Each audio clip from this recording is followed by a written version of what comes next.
Welcome to episode 531 of This Week in League. I'm Nate. And I'm Jay. And I'm Glenn. You're a fucking little salty cunt. That's what you is. He's back. I'm really not. He's back from the fucking sandy expanses of Western Australia, and it turns out he should have been charged for smuggling some back in his vagina. I feel like I'm being attacked when, quite frankly, you've been a right cunt since your fucking... The day I was born, yeah, since and your bearded it's not used to anyone who listens to this. Cunt hole appeared on my computer screen. Fantastic. How you going, Glennie? I'm fine. I've already had enough of you, and we've been recording for 4 minutes and 18 seconds. That's all right. It's going to be a quick one. But the people don't see the pre-game, Glennie. Yeah, that's came in all guns blazing, offering yourself as a fucking pre-murder receptacle. That's actually a good way to put it. I did. That's precisely what I did.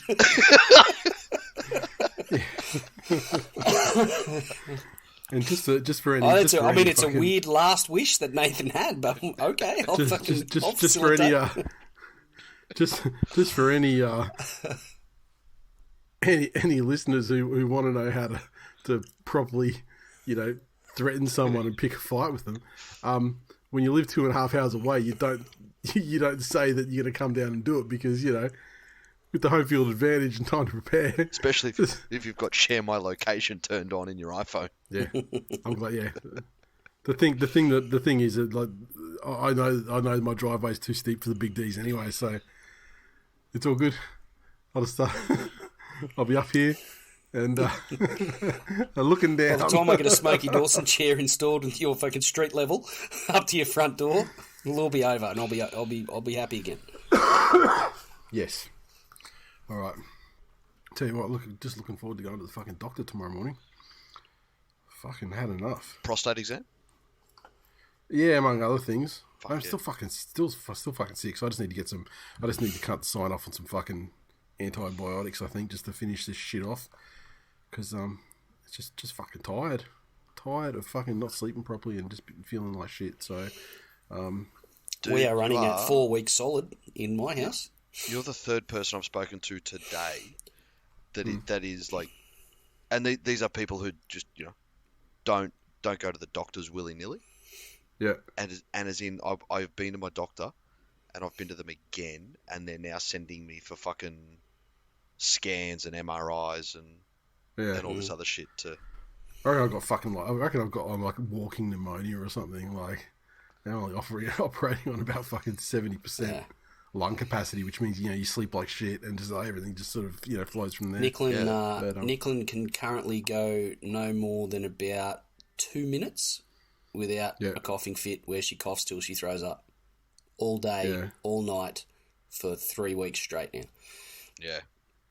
Yeah, and you can sort of say, I can sort of tell, like when I wake up in the morning, like I actually don't feel too bad, and there's nothing really. But then once I'm upright and everything has a chance to fucking settle down, go back down through the line, then it's then it's on again. Yeah. So that's what I'm saying, man. As well, you need like you get 8 to 10 pillows, and you got to set yourself up with like a pillow, fucking armchair. So like three. But that's when I'm sleeping, it's not an issue really. And it seems like when I'm flat on my back, it actually sort of it settles to the point where it's actually okay. And then you wake up and you go, oh, I feel great. Today's the day. It's fucking gone. Oh, you're a reverse. And then once you're up on your feet for a while though, then it's like, oh fuck no, here it comes. Yeah, fuck no. I was exactly the opposite. Also, when you're exerting yourself as well, like walking up fucking 7 steps and shit like that, and you just go, oh, that's fucking tiring. That's tiring. Although there is that thing where there have been many things where it's like, oh fuck, I've got something coming on, and then it's oh yeah, no, that hasn't gone away after 2 or 3 weeks. I think that's just how my body is now. Yeah. like my hearing is getting fucking atrocious. Yeah. Really? Oh, it is so fucking bad. I'll have hearing aids within a decade, I reckon. Oh, really? Yeah. And that's just like too much fucking faithless fucking on pingers. Oh, I don't know. At fucking family. and having those fucking like early 2000s rave conversations where you and another person are both like screaming directly into the other person's ear. Yep. You're a really good dancer. Can you please put your pants back on? Glennie, it was all love. It was all love in those days. I didn't think that's how the conversations got. Like, you're a really good dancer. I never heard that one. Oh, really? I mean, but no, it was just more like about going, I don't think it's fucking kicking in yet. let's drop I've another just one. taken another one. Are you sure these were pink Mitsubishis? That's more like it. Good times, good times. Oh, Tremendous. But I am looking forward to the MJ flu game equivalent of C-grade touch football on the weekend. Yeah. So we didn't record on Monday because you came back from the desert sick. Correct. We had a bye, so I didn't actually miss a game. So I was lucky. Yeah. And obviously they're hoping that you did the Bradman Best thing and you went to like the Bali of Australia.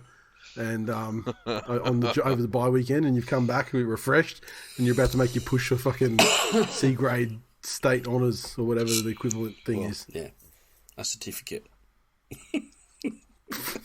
He's a very, very, very good Diesel. Fucking hell!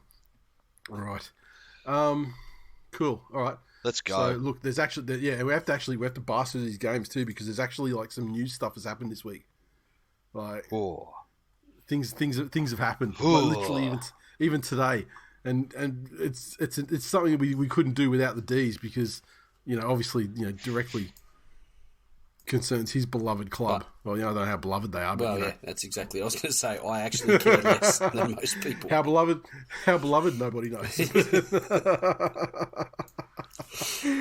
All right. Fucking so. Can I just give you one example though? I met up with a customer in Western Australia, and there's a guy that works there that used to work for a company based in Penrith. He's a massive Penrith fan.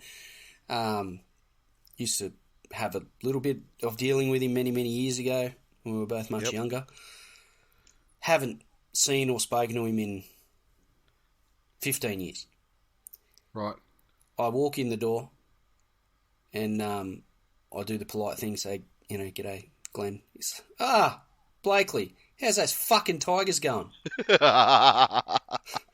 Said, you do remember me. He's like, how could I forget? There you go. So you really want to be impressed. You really want to get impressed. Get impressed by a guy. He's got to refer to you as not Blakely, like as Big D's. Yeah, not a lot of Big D's references. Call a man Big D's if you want to get if you want to get somewhere. See, this is the thing. Like, that was a perfect opportunity for you to go. What do you mean? No, I'm from Trackspet. We're fucking the MI, not exotic pets. And see how long that you could go on to convince this guy you actually weren't the fucking same person he thought you were. Imagine that. I don't have that in me, sorry. And then right at the end of the meeting, you turned around and you go, "Rawr, motherfucker."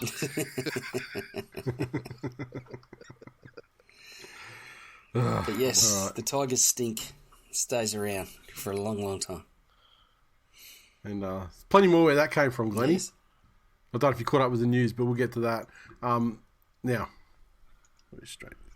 Annoying me.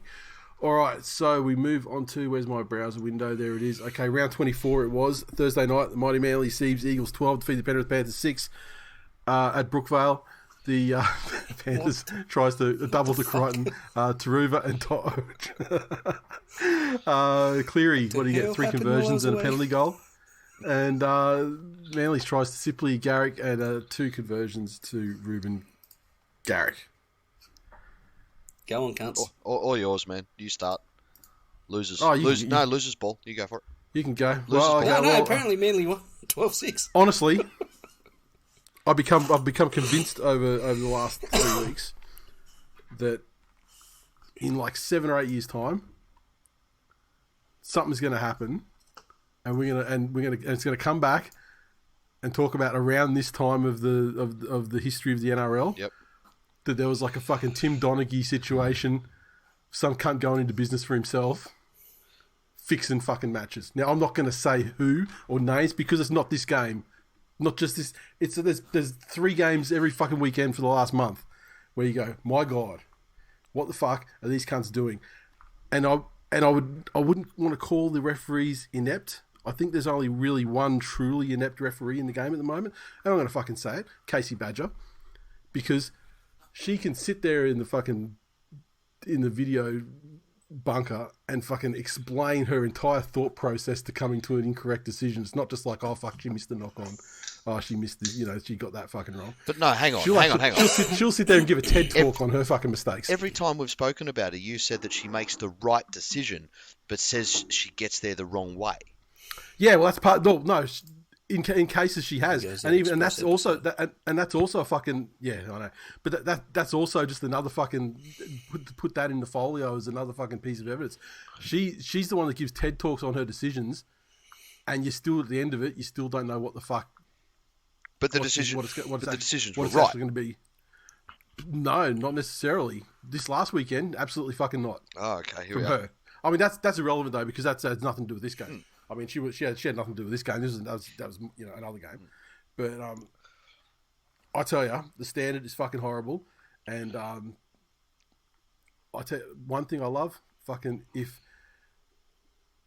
it ends up being like maybe the Warriors, but probably the Broncos, like sort of towards the end of the season playing Panthers, and if they look back at Siebes' fucking chaos ball that he invented in round 24 or whatever it was of 2023. A team that fucking has more of their players fit and healthy on the field and having to have less potatoes on the field that can't execute as well are going to have some great success because fucking Panthers didn't know what to fucking do. In a game where their pack was up against fucking the likes of Aaron Woods, they did not fucking roll through like I thought they would. I thought that every try would be fucking straight up the guts, just rolling non-stop and fucking, crash ball try under the sticks. And there was zero of that. The tries they scored tries of knock-ons, off passes off the ground. Brian Totten got a standard Penrith try, much like I was talking about last week, about, field position and out in the corner. Yep. But otherwise... Cody Walker-Evans gave credit to the one you were talking about as well. Yeah, exactly. Yep. Although, funnily enough, though, I saw a statistic yesterday that, in terms of Supercoach scores, Daly Cherry Evans' score on the weekend was the highest halfback score against the Panthers in 3 years. And the previous record holder 3 years ago was Daly Cherry Evans. There you go. In some game fucking 3 years ago. So if Daly had been playing for the Panthers in this game, they would have won by 40. Such was the masterclass that he put on. Unfortunately, he was let down badly by people just in a period in the second half where they came undone, despite playing the most fucking absolute chaotic brand of fucking risk-taking football I've ever fucking seen in my life. Walker Brothers fucking, who the fuck are they? It was only a period of about 20 minutes in the second half where they dropped the ball on the halfway, around halfway or even 40 metres out from their own line. And it was a good 5 times. And it was that was the time where Panthers didn't really score that much, in that time either, but it certainly was the time where the Panthers could sort of recompose themselves and certainly stop them from scoring because they never gave themselves the opportunity. They never really got themselves over halfway, because they were dropping it and not having to kick at the end. But honestly, I think they showed the way for like a side like the Broncos, a side like the Warriors on their day. I don't think they've necessarily got the quality players that you could automatically say yes, but I think the Broncos probably do, and they've got a halfback that could orchestrate it as well in Reynolds if he's on the field, given his propensity to get injured. You reckon Reynolds is a proponent of chaos? I reckon he's the exact opposite of that. No, I think he's. I think he's. You don't need the halfback to be chaotic. You just need him to be able to, if they go in with a game plan like that, basically to go around them, go laterally, go over them, just try unsettling shit that's not the fucking standard, getting into a grind with them, because they do that better. I mean, you can't get into the fucking boring ball with them, because even the Melbourne Storm, masters of boring ball. And the last week they got absolutely fucked on. Yeah, that's it. Couldn't do it. So I give him credit for trying something different, and only lost the game just through their own fucking inability to execute what was admittedly extremely fucking high. I mean, like probably the most high risk football played in the NRL era. But I appreciate the effort. You get an extra couple of players in there. You get Tommy in there to fuck off the back of that. Maybe it's a different story, but wasn't to be, and it's potentially season over now. I mean, it's not. We still have the mathematical thing, but I think that's the end of the season, and I think that Siebes considers it to be the end of the season as well, because I looked at some of his suggestions, his selections for the weekend coming up that we'll get into, and he and I think we might start to see some debuts that the fans have been waiting to see, and I think that's a sign that he's like, fuck it, we'll just YOLO some fucking players in that we, let's get started on next year. And I heard the selection wasn't the case, but I heard that he's going to be putting Schuster in the pack as of this week, which to me says that's definitely looking at 24, because obviously Brooksy's got that position next year. Yep. So, but yeah, even Woodsy didn't fucking suck too bad, which is hilarious, because I mean, my God, if the Panthers are going to rape anybody, it's Aaron fucking Woods. Yeah. The last player to play finals football for West Tigers. I think you've in the game. I think you've hit the nail exactly on the head. Whereas you were expecting them to go straight up the guts at Manly, I think Penrith are so set in their ways that they will play their game plan and their style of football, no matter what the potential, the possible advantages of doing elsewise would be. No, but that's what that is their style of football, though. No, their style of football is for their back five to get things started and to gain ground and to win them that territorial battle, and their middles save themselves for a lot of defence. Of course, Fish has brilliant fucking games. Moses Leota has brilliant fucking games, but they're not that big roll-on engine room that everyone seems to think they are. It's a territorial game that they play started by their back five. And the reality of this one is that Penrith were missing half their spine and had a disjointed preparation leading up to the game. And they really were shook by, you look at their place on the ladder and you obviously wouldn't think it, but Manly have the most expensive half in the game, so you would expect him to trouble them. He's not most expensive half in the game anymore, surely. Yeah, he is. Yeah. I saw a thing he was like about fourth. Next year, according to you, he's on 300K in a packet of chips. But next year he's on 600 and something. So yeah, so next year he's fucking he's the second cheapest after Brooksy probably. But having such a proponent of the 40-20 kick obviously means that your wingers are on guard all game. It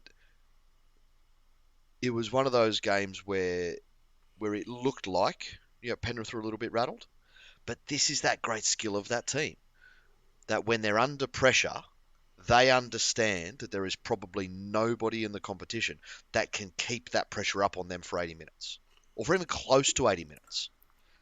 And they will weather almost any storm you throw at them, and they'll look out of place and their attack might suffer a little bit while they're focused on defence.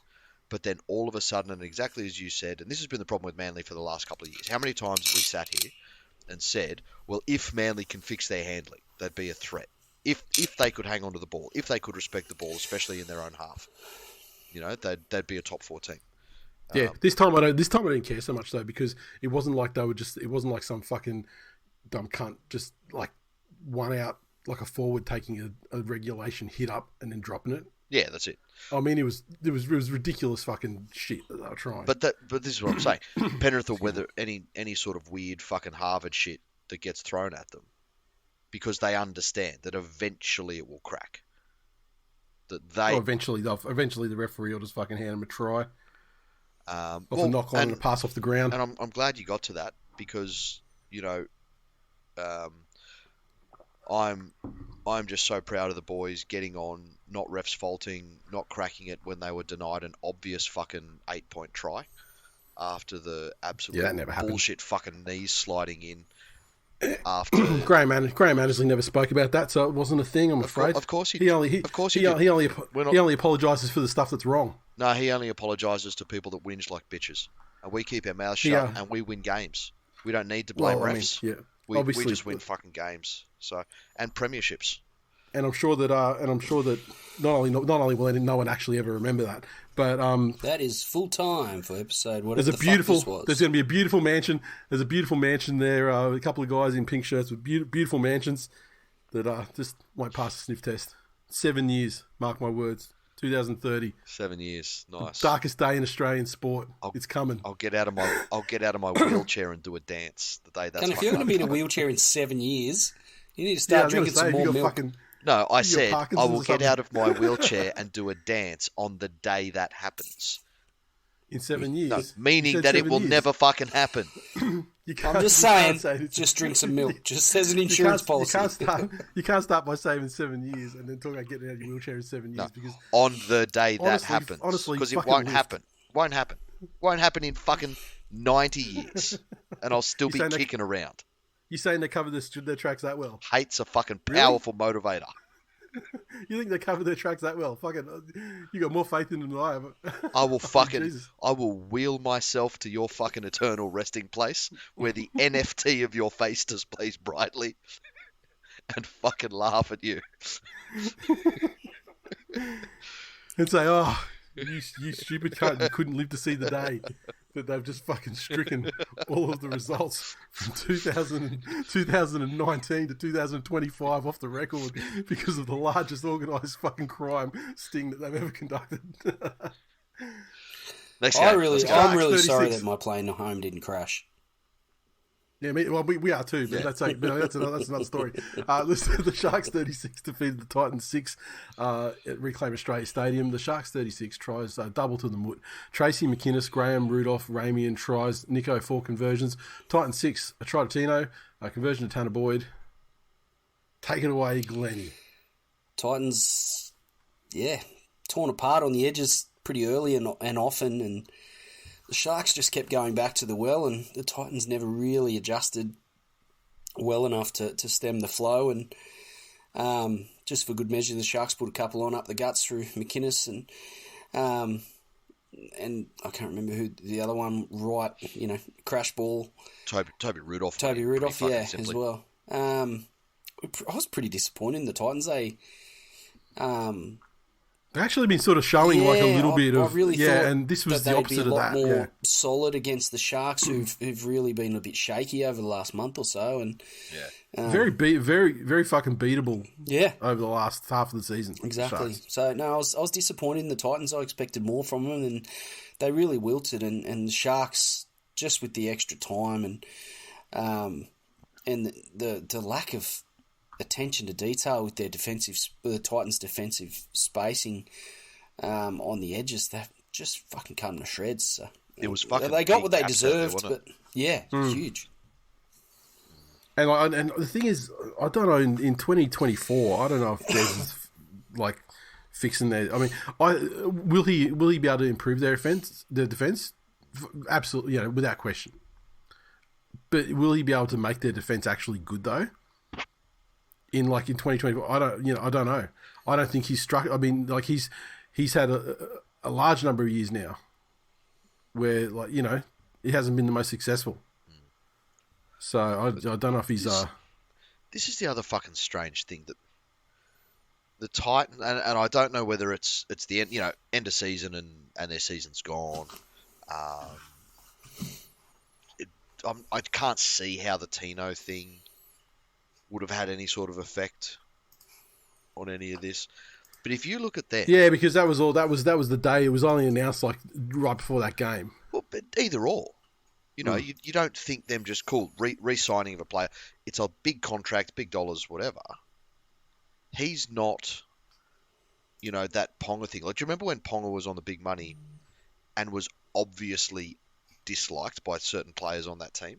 Like, there was disharmony. I was going to say when he was on the big money, well, the money's just getting bigger, son. But if you look at this, the Titans completed 90% of their sets. Right? Yeah. Like, by any fucking metric, that's a great offensive game, and it wasn't like. Well, no, it's a great. It's just great completions. Yeah. It doesn't mean that they did anything with it though. But this is remember the Dogs were the highest completions in the games a couple of years ago. But that's the thing. They had almost 500 less running meters than the Sharks. They were safe, but they weren't. They good or damaging or incisive. That's the word. You know? It's damaging. Yeah. And this is that missing piece with the Titans that I've been waiting to see for years. You know, and was it 2 years ago, 3 years ago, where they had that run into the finals and all of a sudden they were living up to what they were supposed to be, and they've got this young, powerful, mobile forward pack, and they were just going to get out there and decimate everybody. Yeah, the one thing about that year, though, remember, is it was asterisk year. Yeah. Oh, yeah. Yeah, like, so I mean, like, so yeah, true. The shit was like, you know, like... But a lot of shit was going crazy that year. But I'm still waiting to see that out of the Titans. There's, you know, you look at it and cool, that completion rate with this, you were on the good side of the penalty count. You were on the good side of the error count. How did you not win that fucking football game? You couldn't create anything with your offense. Yeah. So. Yep. Anyway, the Sharks are back. Nope. Now, within a week, they've almost, not necessarily saved. I mean, they spent some time in the top 4 this weekend because of that win. Yep. I mean, they lost it immediately, like, within fucking 48 hours. But yeah, it's not, so they've sort of. But again, how good's this season? Every fucking try counts. Yep, it does. And yeah, and particularly when you look at the game that happened on Sunday to knock them out of the 4. Hang on, just for a second, does Glennie look like he's giving an interview on 60 Minutes as like an ex-mafia informant, or a molested kid that's grown up. Wow. That's it. He did. I'm just Mr. listening Bubbles to you cunts. No, it's like I haven't got my light on because I'm trying to look. no offense to any victims of Mr. Bubbles, but when I saw that as a kid, I was fucking laughed my ass off with the voice modulation on the Mr. Bubbles did it. Wow. No, that's great, guys. Really appreciate it. But yeah, no. So the people playing along at home, Glennie is a silhouette basically. I can see the bright white TWiL Nation on the hoodie. Oh, there we go. Hey. He's back. He's turned the lights on. Excellent. I did nothing. It must have just. You've got again. No, there you are. It must be you moving. You're just slightly moving proximity to your camera, and it's adjusting the focus. Anyway, now where are we? The Broncos 54 ended the Eels season 10 at the Gabba. Broncos tries a double to Billy Walters, Glennie's mate. How good's he going? Reynolds, Farnworth, Mam, Walsh, Capewell. Reynolds, he'll get Dahlia conversions. Booker of the Year at this rate, Glennie. No, he will not. Penalty goal to Reynolds. Tries for the Eels to Sean Russell and Dylan Brown. Gutherson, 1 conversion from 2 attempts.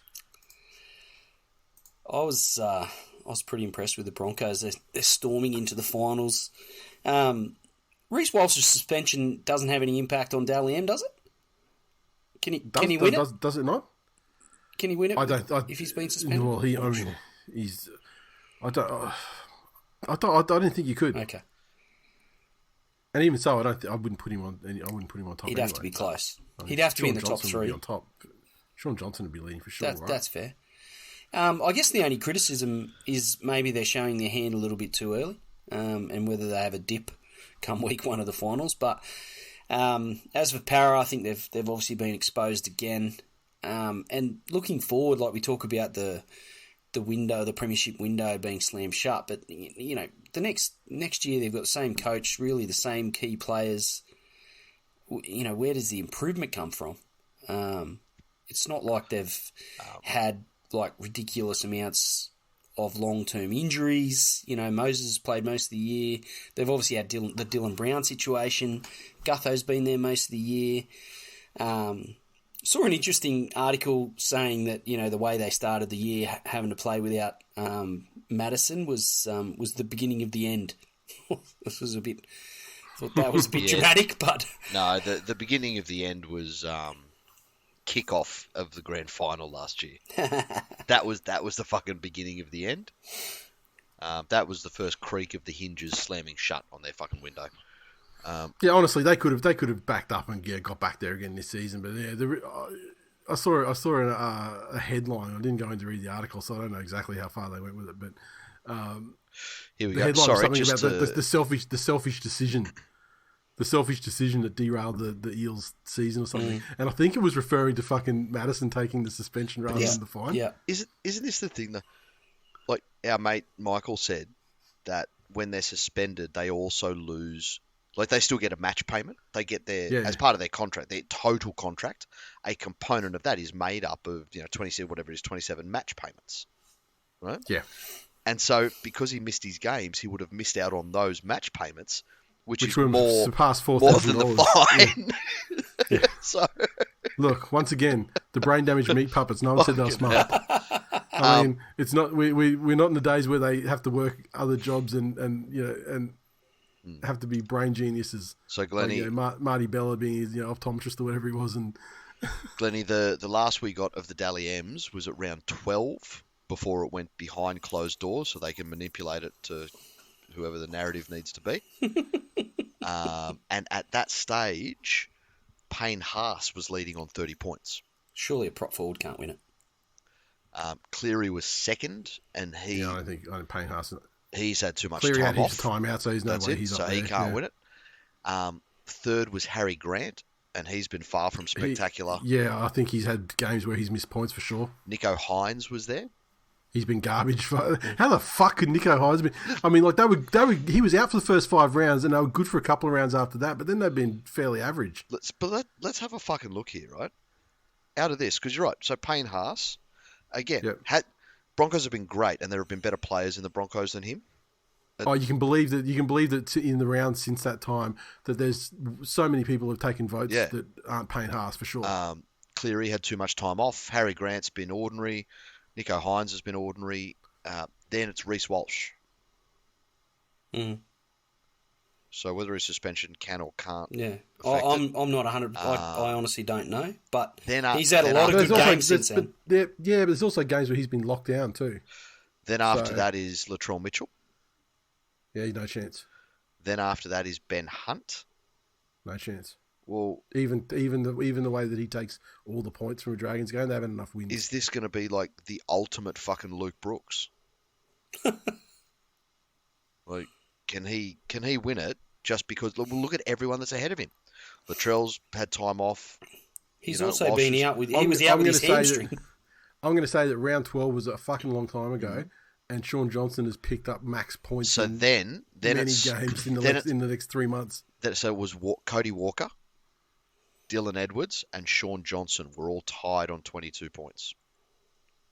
Yeah, I think Sean Johnson, like Reece Walsh. I mean, Reece Walsh is going to be up there. Like, Glennie's right, unless he's disqualified, due to suspension.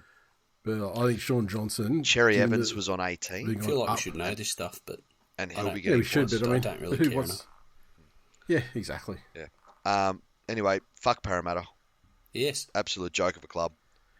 I love the way the Broncos were looking for 60 all the way to the end as well. Yep. I like the ruthless streak. A loss for Parramatta, especially a loss of this magnitude, is always a win for Manly fans. Fuck that side. Their fan base deserves it. And my God, it's pretty fucking embarrassing, the fact that they're going to probably be blasted down to like 10th. Yeah.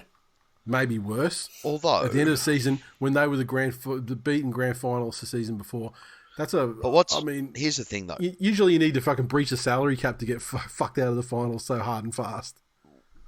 But like, let's go through it. So last year, Parramatta were fucked. and they didn't do much. The year before was Souths that lost the grand final. Hmm? They still made. Well, they make the semis the next year. They made qualified. Didn't they play for a place in the grand final? Yep. Yeah. Yep. Then the year before that it was Penrith. Yep. And then they went on, obviously, to go back to back. So they're the top tier. Who was before that? What year was that? Eastern Storms. Eastern Storms? Was it? Or was that Canberra? When was Canberra? Was that the year before Canberra. that? Yeah, no, you're right. No, yeah, Canberra. Yeah, Eastern Canberra then. And then they fell off. Yeah, but Canberra, that was weird. That was a very flashy year for Canberra. I mean, they came from nowhere, got there, went back to nowhere. Yeah. Really quickly. Yeah. Where they fucking belong. Well, agreed. Lovely. Yeah. Parramatta window shut. Yeah, most definitely. And couldn't happen to a nicer bunch of players. And they can save on airfares to Bali because after every fucking ruck, they just flap their wings and try and fly away as it is. There you go. Fuck the Broncos, but also especially fuck the Eels. Rabbits 26 to feed the Dragons 14. In Cairns, this one, the Rabbits 26 tries to a double to Alex Johnson, Campbell Graham, Cody Walker with tries, Latrell 4 conversions and a penalty goal. The Dragons, their 14 came through tries to Rawalawa, Hunt and Sloan. Ben Hunt 1 of 3 conversions. I think South played like the side with the most improvement left in them heading into the finals. Just doing because this was unimpressive. Very much so. It was a win that they very much needed. Just did what they had to do at this stage of the season. I think they've probably got plenty left up their sleeve. Playing against a team like the Dragons, they didn't overexert themselves and they weren't super impressive, but got the 2 points, which was ultimately what they need. Just on the Dragons, I am very critical of the Dragons and more specifically their fan base because they are a pack of cunts to a man. But I feel like Flano, if Hunt sticks around, which it looks increasingly like he's going to, it's all gone very quiet, hasn't it? He's got a lot to work on, but admittedly there's pieces there that I'd back him to do well with. Obviously Hunt is the centre of that, but Jaden Sewer, Sloan, Lomax, even Sully, if you can get him motivated. Like, he's had moments this year as well. Good fucking luck. Look, better men than four clubs, 4 clubs so far, and no one's been able to do it for any extended period of time. I'm just thinking, is there a comp at the Sharks? Is there a what? A comparison. At the Malachi. Sharks? I mean, could they all benefit from the use of Trent? No, yes. but as in, was there like a player that you would say, oh yeah, that was the Sully from his time at the Sharks? Paul Gallen. I don't think so. No, I'm saying all potential, but no effort. Paul Gallen. He had no potential. Good answer. He had the potential to be the biggest loser in the history of the game. And he realised that potential. But yeah, I think... So that's kind of a success in some ways for him. I mean, like, congratulations, you achieved your potential. I mean, that's what most people would be happy with. Like, the guy that invented the suburb of Aids did not do as much damage to the state of New South Wales as Paul Gallen. Yeah. all due respect to the good people of Aids. Glennie's old man's not here to fucking defend himself either. He was in there. He only fucking stepped foot in Aids to pick me up, and even that was begrudgingly. Did he call himself I'm the Mads? Oh, it's got a nasty dose of Aids. I've got to put the cream on. Oh, fucking hell. Anyway. I do back the Dragons to improve next season under Flano. There you go. It's the nicest thing I'll ever say about the Dragons. Fans still can't say every one of them. Yeah, I mean, and the thing is, you said that in what, August 2023. I mean, you could have fucking saved that nugget for March next year, but you've unleashed it early. I'll probably say it again then. And then some fuckwit that cares way too much about what I say and far more about what I say than I do will fucking bring it up because, it gives validation to their life. You're welcome. Cunts. There you go. The Warriors 30 defeated the Tigers 22 in Waikato. The Warriors 30, the tries to Metcalf, Pompey, DWZ, Tohu Harris, and Adam Blake. Johnson, 1 conversion. Pompey, 3 from 4. Johnson on penalty goal. The Tigers, double to Starlord. Brooksy and Dane Laurie with tries. Appy with 3 or 4 conversions. What did you make of that one, Glennie? Look, I think it's obvious that the West Tigers are in most games when the results are meaningless in the context of their season. This is another one of those games. They competed, and the Warriors were far from convincing. But again, much like I said about South, they did what was required for them to keep moving forward in what's been an impressive season for them and a pretty dismal year for the Tigers yet again. And Buller had some good moments. Appy had some good moments. Brooksy was pretty good. Dane Laurie playing like he's already at Penrith. But, ultimately, what a pack of cunts. Dane Laurie being brought in clearly. You can see that the Panthers are resigned to losing Luai. And so Dane Laurie's, the Tigers were groomed. Pascoe, sleeper agents, groomed him to walk in as the replacement. Now, with Peachy going to the Tigers and then going back to Penrith, Dano going to the Tigers and going back to Penrith, it's only a matter of time before Pascoe follows suit, surely. No, it I can only fucking hope. It would be fun if he did. Wouldn't it? Anyway. You know what? Do you know why it would be fun? What's that? Because you guys would get to do this by your fucking selves, because I would be in jail. For what crime, though? Don't threaten me with a good time. I can't say, because they now use rap lyrics against rappers in murder trials.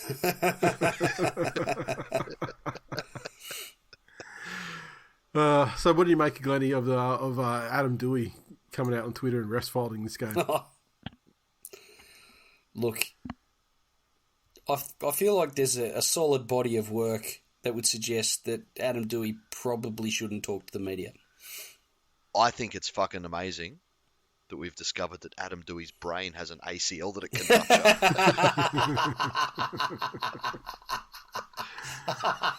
Oh, fuck, that's got me.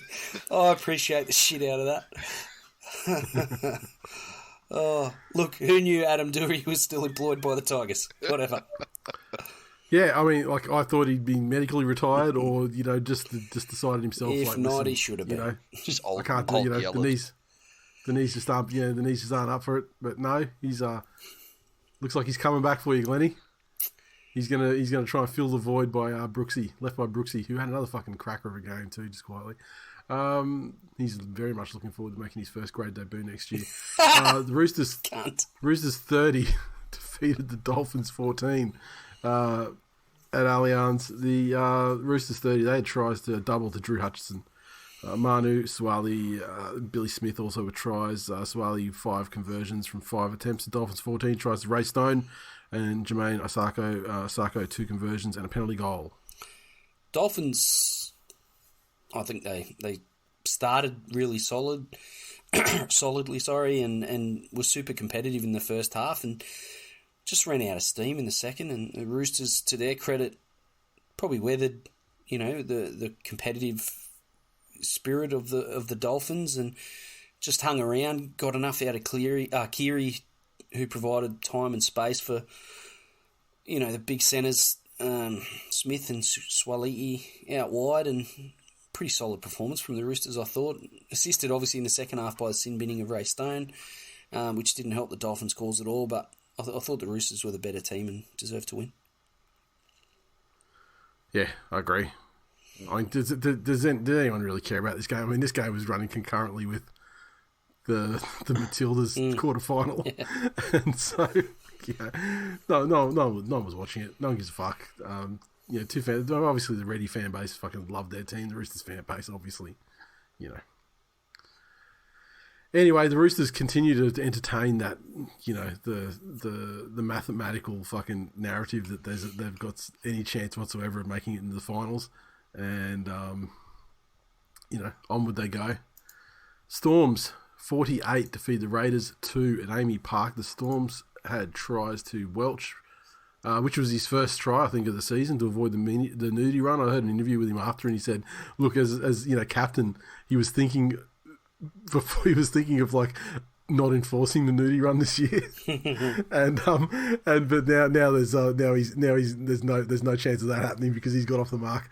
Meaney, Seve, Remus Smith, Katoa, Loiero, Grant, Munster, Young, Tonopea with tries.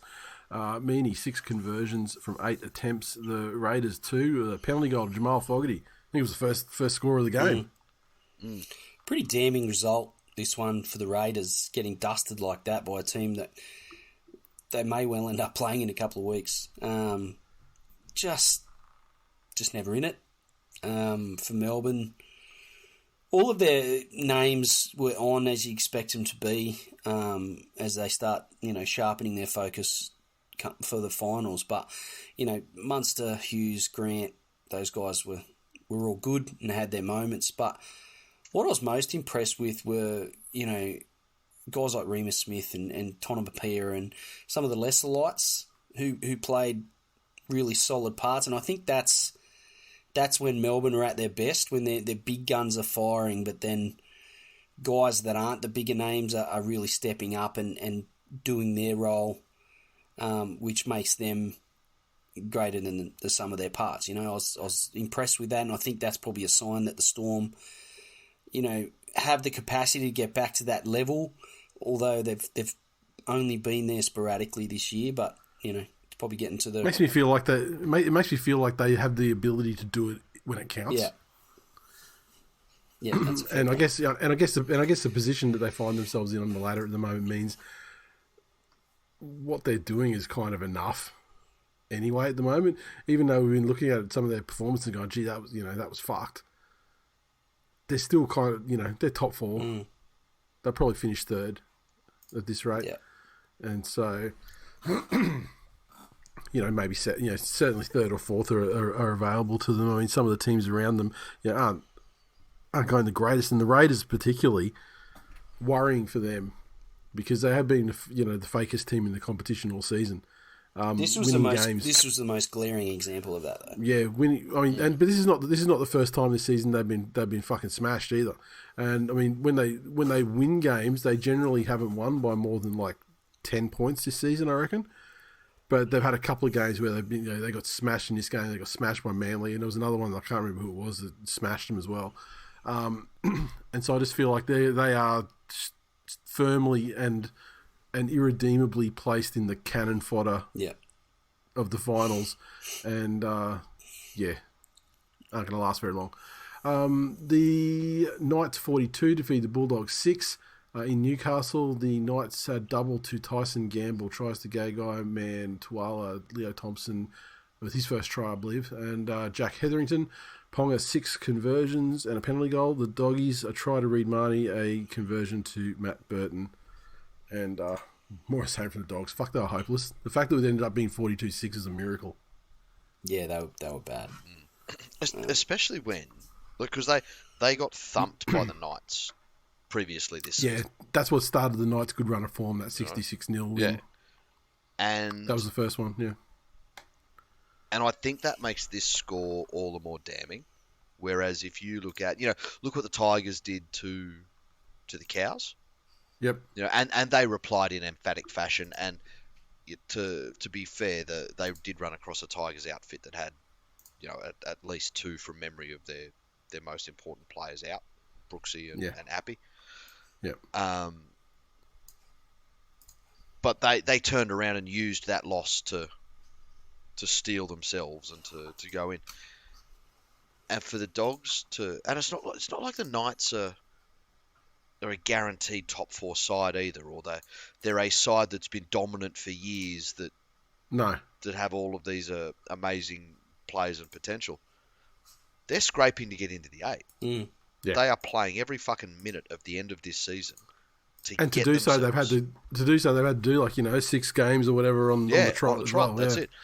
And so for the Dogs to get pumped like they did originally, and then to let this blow out, like it was 30-0 at halftime or something. Yeah, exactly. That to me, in the context of what happened to them in the season, is fucking gross. Yeah, and the only positive that they can look towards is the fact they didn't get 50 in this game as well, because I heard a commentator saying that it would have been the first time in a fucking long time, let's say 20 years, where a team has played another team twice and scored over 50 in both games. Both games, yeah. Yeah, in back-to-back matches against them or whatever in the same season. So, and that was at the halftime, they were squarely looking at that. And the thing is, the Dogs started off fucking great. Like their first 5-10 minutes was fucking solid. I mean, they almost scored a try. There was like a tip on from Kickow that didn't find the mark, and then the Knights scored almost immediately after that. Probably on their next set, or certainly in the next possession in good ball, and then after that it was fucking game over. And I mean, the Dogs had some guys go to the bin. There was a bit of a crossover there, so they were down to sort of, they were down to 12 men at most for about 20 minutes or 17 minutes, and there was a little crossover in the middle there where they were down to 11, but that wasn't really where most of the damage was done. It was kind of mostly done before and after that. But yeah, look, fuck the Dogs. Cam Serrato, another in a long line of illustrious fucking Panthers assistant coaches that's turned out to be an absolute fucking loser.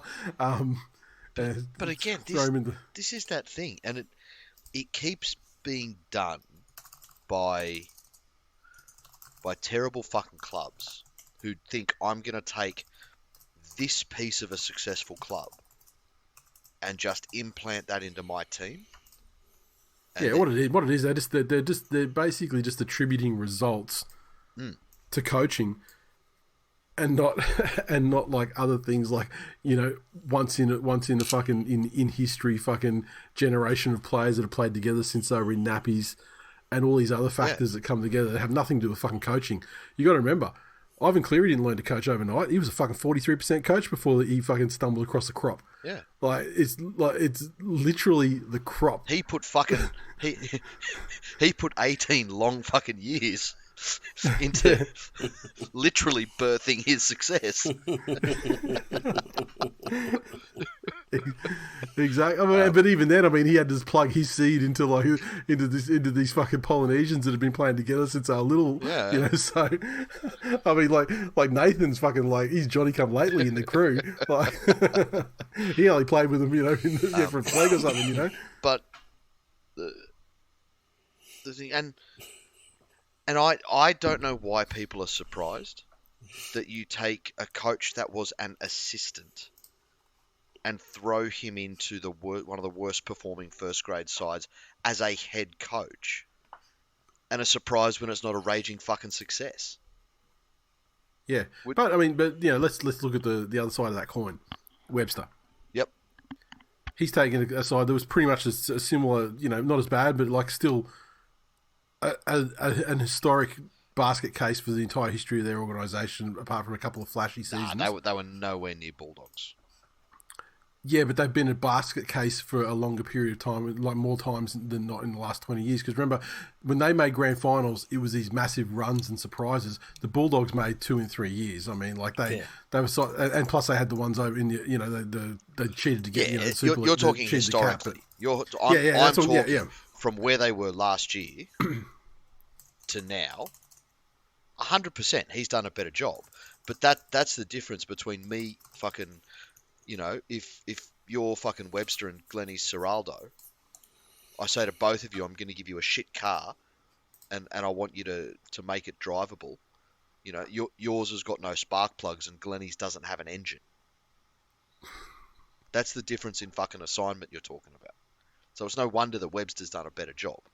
And he is at his base. I still believe. But Serraldo did have he did have pretty much a blank checkbook as well, and and spent a lot of money on players, whereas Webster's kind of done it with the guys they had for them, and not only that, I mean, handed back fucking lost RTS the year before, handed back Reece Walsh, and there's exactly that fucking mistake.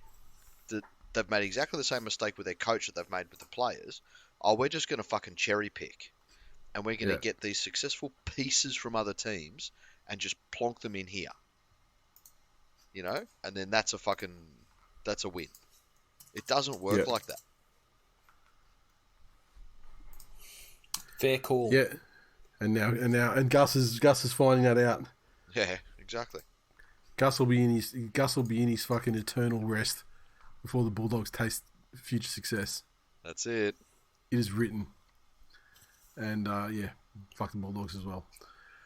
Now news, just off the top of my head, I don't have anything open, but we did speak about it briefly before the Titans game. We had Tino signing a fucking 10-year, $12 million deal. And they also threw a chunk on David Fifita as well at the same time to end speculation of those two guys walking, given that they're free agents following the sacking of Holbrook. And thoughts? Look, the money I think is probably standard. Like, we've seen Payne Haas sign a couple of days later for similar sort of money. But have 10 years. Does it have a ratchet clause? The Tino one does. I'm pretty sure it's indexed because the cap is going to increase significantly in a couple of years. So, So it is going to be indexed and rise with the cap as well. So, it's going to turn out to be fucking unbelievable. I can't fucking believe they did that. When you look at the incident, how many players have been medically retired through the history of the game? I don't know. I don't know the number, but it's a lot. Fucking, as Scribe would say, you know. How many players have managed to successfully how many players have managed to successfully execute, not contractually, if they're like in one deal, but even just like 10 years, consecutive years at a club. That's it. Not fucking many. No, if any. And particularly in a position with attrition like prop. Yep. I mean, it can change very fucking quickly. Yeah, 100%. It's a big risk. One that I feel like it smacks of a bit of desperation, but I feel like, much like the initial instance when they were negotiating those contracts with the get out clause should Holbrook be sacked, that clause smacked of desperation as well. I think they need the Tinos and the Fifitas in the squad or in the club for the credibility, and I think it scares the shit out of them to think that they're going to lose those guys. So lock them away for 10 years, no matter how little sense in a lot of regards that makes. I feel like I don't think that a side is set up for continual long-term success unless the bulk of their money is like through the spine. That's how teams maintain the long-term success, by securing those pieces. And I think remember Wayne had a thing where he wouldn't pay over a certain amount of money for props. Look at the Storm, who were sort of still to this day in contention and have been since like fucking 2005 or whatever, 2006. Like, they never spent a fortune on props or anything either. It's all through like I don't know if you want to have a back rower and a prop taking up like fucking, I don't know, what's that percentage mean for the cap at the moment? Like a 30-year cap or something? The irony is, I think Mo Fotuaika is actually the more consistent player of the three of them. Yeah, this year he's had a great year, yeah. Well, in saying that now, so they've essentially done on Tino and Fifita what Manly have done with DCE and Turbo. Well, no, because Turbo's only like sort of 2-3 years at a three. No, I'm not talking about length, but in terms of what in your cap is done. And if you say to anyone, hey, if you're building a footy team, are your two most expensive players a half and a fullback, or some fucking hit-up machines? Yeah. Spine all day. Yeah. Every day. And I don't see how there is any end to this that doesn't end up with the Titans over a fucking barrel sniffing poppers. And by that I mean, it means that they've got like your Tanner Boyds and Foz on his last leg, and Yeah. then there's nobody. I mean, That's it. they still don't have a fucking proper hooker. I mean, like Sam Verrills is the best option they've had in a long time, Yep. but he's also injured all the time as Yeah. well. And what happened? So you got 10 fucking years, right? Yep. Now, he's a state of origin player, right? So he's a representative quality forward. But Dave Taylor was a representative quality forward. Well, for a minute. Just for a minute, like literally a minute. Yeah. But when he falls off, if he falls off, I should say, what happens? Can you really negotiate with another club and be like, well, look, this guy's done. We need to fucking send him somewhere else as an elder statesman. Oh, yeah, we'll take him, but for 60% of his freight, fuck, he's got 4 years left on his deal. Also, just remember, next year in comes Desi. Yeah. And I mean, Desi going into a side that's salary cap fucked.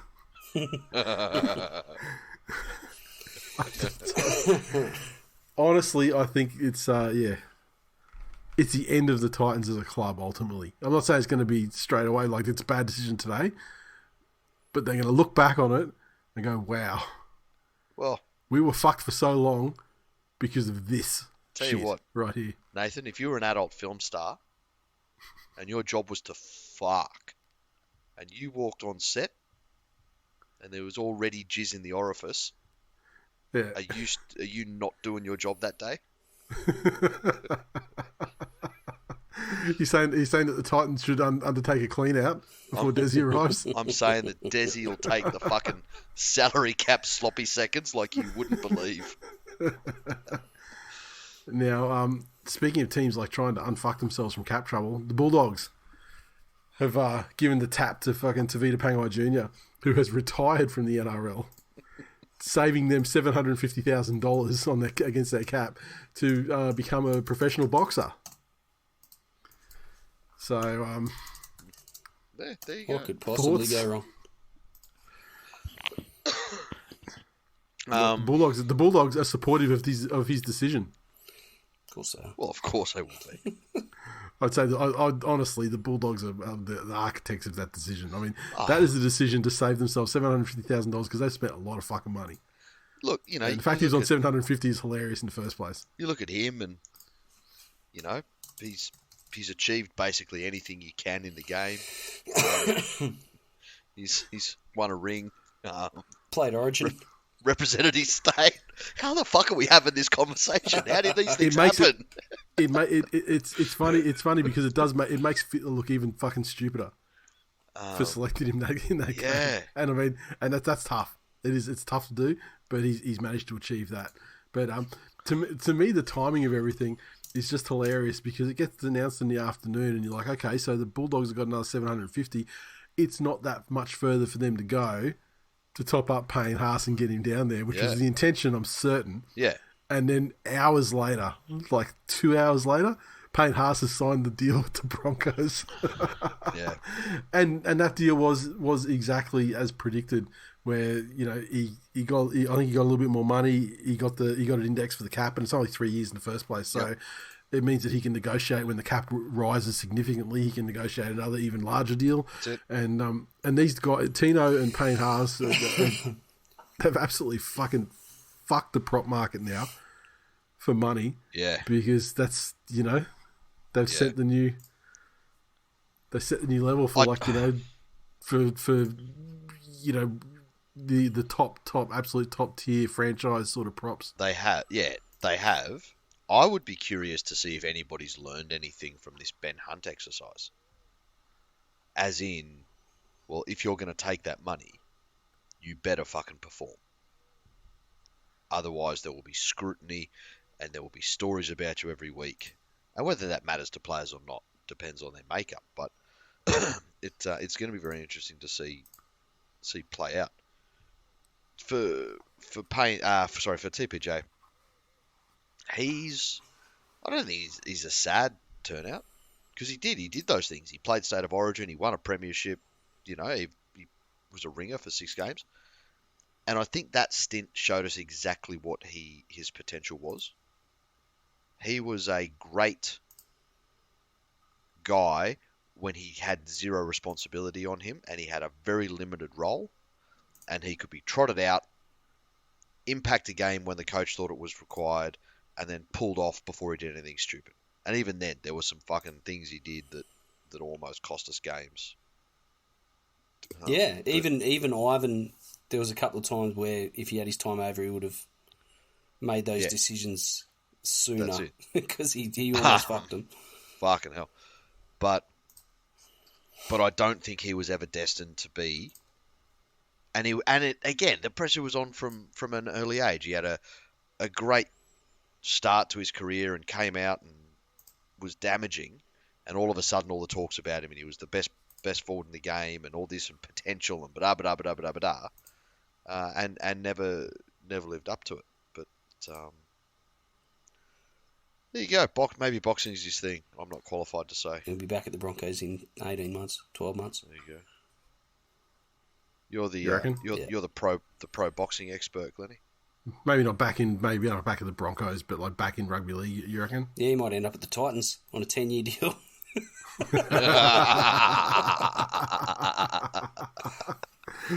What other news? Oh, just today I got the email from the NRL saying that they've announced details of Pacific Championships involving international men's and women's teams in October and November this year. And so we've got a schedule and everything for the middle of October where we're going to get Australia versus Samoa in men and Australia versus New Zealand in women, and PNG and Cook Islands, Samoa and Fiji in the women. And it's going to be basically a 4-week sort of tournament. So that'll be good. Games played in up in Townsville and PNG, New Zealand. And then you've got, I think the final. The final of the men's one's going to take place in New Zealand, and the final of the then the bowl is going to be played in Port Moresby. So, look, it's good. We've wanted more games for these guys for a long time. Yeah, and look, getting it done, and also gives us something to watch 2 weeks after the season ends. So, or for another couple of weeks after the season ends. So, well, positive. Not sure what else is to say about it, but it's all good. Definitely positive. I think it's another hopefully step in the right buy-in direction from the players as well. Because often in those season-ending things, you see players that opt out for real reasons, like whether they're playing, whether they're planning to have surgeries and stuff like that after the season finishes, or or they're just going to Bali. Yeah, there you go, or whatever they're doing. But yeah, all right. Any other news things you fellows want to talk about? No, not at all. Let's get straight into the socials and then get our hit the socials. Predictions happening. So our socials. I forgot all about the socials, so yeah. No, that's Let's fine. Go. There we go. So, Sharky Dave has come in. Oh no, that's not Sharky Dave at all. God damn. It's Bloody someone Sharky else. Dave. Someone else strewn on the floor of a bathroom. Mad Dog _ no space. He said, as much as I enjoy the Toowoomba touch updates with a big diesel, can we have an equally large portion of the pod dedicated to the brilliance of Reece Walsh? No. I'll tell you what, buddy. We'll give you this. You're the second delusional Broncos fan I'm going to school this week. All of the chatter at the moment that I'm hearing about Reece Walsh is how long before he becomes Gutho level hated. I mean, he's probably there now, right? Well, he's not there, and to be fair, the conversation also has been the difference between him and Gutho is that he actually has talent, whereas Gutho does not. Why is it him and Gutho anyway? I don't understand why. Well, it was just that Brisbane was playing Parramatta, and they were both on the field at the same time. Okay, yeah, okay. Cool. And I don't want this at all to be turned into some sort of people just hate him because he's good, which is not the case at all. That's not why. There's just he has the Gutho gene, is what scientists call it. And it's just that makes you infinitely fucking punchable. So if you want to talk about that, then yes, we'll dedicate a big section. Our old mate Simon Griffin just said hashtag fuck the Broncos. Agreed. Terry Bull said, does Luke Thompson have the biggest turning circle in the NRL? What happened to that guy? I mean, I know a year's worth of injury happened to that guy, but I mean, remember when he like lobbed up for the Dogs, and he was looking like fucking amazing. Yeah. when he first started, like was it the start of last year? Was it even the year before? Yeah. Amazing. Now they can't fuck him off quick enough. Oh, fucking hell. Tigers look like they're willing to take him. Yeah. Oh, they love a washed pommy, don't they? Oh, fuck. And overwashed to the point where he's translucent. You can see through him. Yeah. And now lime washed. Oh, hang on. We'll get back to this one. We'll ask Glennie about it. But back on to the Facey comments. Twitter crowd, the Facey and Instagram people fucking buried you this week. And the quality on Facebook should never be better than the quality on Twitter, so lift your fucking game. Cameron, will the Donkeys finally break their storm hoodoo, as this could decide the minor premiership if the Eels win their usual regular season matchup against the Riff? What do you make of Seibold's claim that their plan worked against Penrith for 50 minutes? Yeah, that sounds about right. Yeah. What I make of that is actual, legit, typical, Harvard probably taught corporate bullshit. Where if something that's probably actually the case though. I mean, he didn't say. I mean, 50 minutes does sound about right. 100%. But if something you are involved in, like that game, is an abject fucking failure, as it was for Manly, what you do is turn around and essentially say, well, no, I don't consider that a loss at all. I consider that proof of concept I'm working on. And now we have proof of concept. I'm very happy that we can move on to the next stage. So Seibold is a fucking parody of a coach. That makes it makes perfect sense. Get all the props back. Get Tommy back. Get Brooksy in there. Our mate Cam Mutton. Glennie, this one's for you. Who do you think is the best 5'8" in the comp, and why is it Tyson Gamble? It's very interesting if you look at the Newcastle Knights halves combination. Both of which were deemed not suitable to play for the West Tigers. 6 in a row, Glennie. They've won 6 in a row. And looking like fucking world beaters, both of them. Although Jackson Hastings, he'll be out this week at least, won't he? Yeah. Kurt Mann with 2 tries in 2 weeks. He's matching the big Kurt Mann. That was the funniest thing in that whole game for me. Kurt Mann scored on his first touch. Yeah. In that game, and I was like, oh, Glennie must be fucking loving it. He's trying to match the big diesel for his try-scoring results, and quite frankly, it's offensive. Well, I mean, he is like the C grader of NRL players. Is that why after every try he makes the choo-choo motion? I'd love to see it. I know he's listening. His family members listen in, and it's like, he's fucking been into you again, Kurt. And then really what it is every time he puts the ball down now, there's a little tear, and he's just thinking, maybe Blakely will love me this time. No. Maybe if I score enough tries, he'll love me. What I want to see is him fronting up to like a meetup. I mean, like, Blakely, I fucking heard what you said about me, cunt. Yeah. And my recent vein of form is because of you. Bullying works. Thank you, Glennie. I'll stand by every word of it. Oh, I love it. I never told you about the customer that tried that. We had a little bit run-in on the phone. He was going to mouth off at me. This is in a previous place of employment. And he was mouthing off, and I gave him a bit of a gobful. And he's from Lightning Ridge or something, but he has a mate in Toowoomba. And he fucking fronted up and said, I just want to talk about, that phone call. I said, yeah. You said to me that if I couldn't get my friend to drop, to get from Toowoomba to Toowoomba within fucking an hour to pick up my parts. Lightning Ridge to Toowoomba? No, his mate was in Toowoomba. And he wanted me to fucking either come in at 5 a.m. so I could give the guy his parts, or hang around till like 6:30 so the guy could pick it up. And I was like, well, no, he's in Toowoomba. I'm in Toowoomba. If you can't get from Toowoomba to Toowoomba in the space of a fucking hour, then you might need to find a mate that's not retarded. And because, I was having none of his bullshit. Anyway, he decided that he was going to come and front in, and he goes, yeah, you said... I said, yeah, I said that. Stand by it. And he was dumbfounded.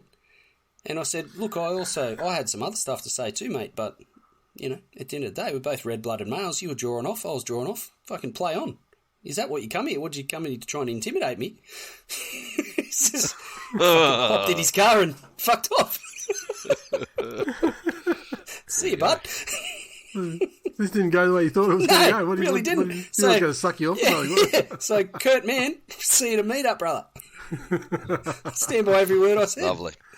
Your fucking stat sheet. I know he's rocking up with a stat sheet. And he's like, you said I was the worst player in the NRL, but here's a fucking list of statistics that would defy that logic. Yeah, but he'd have like West Tigers players highlighted. Yeah, that's tough to argue, Kurt.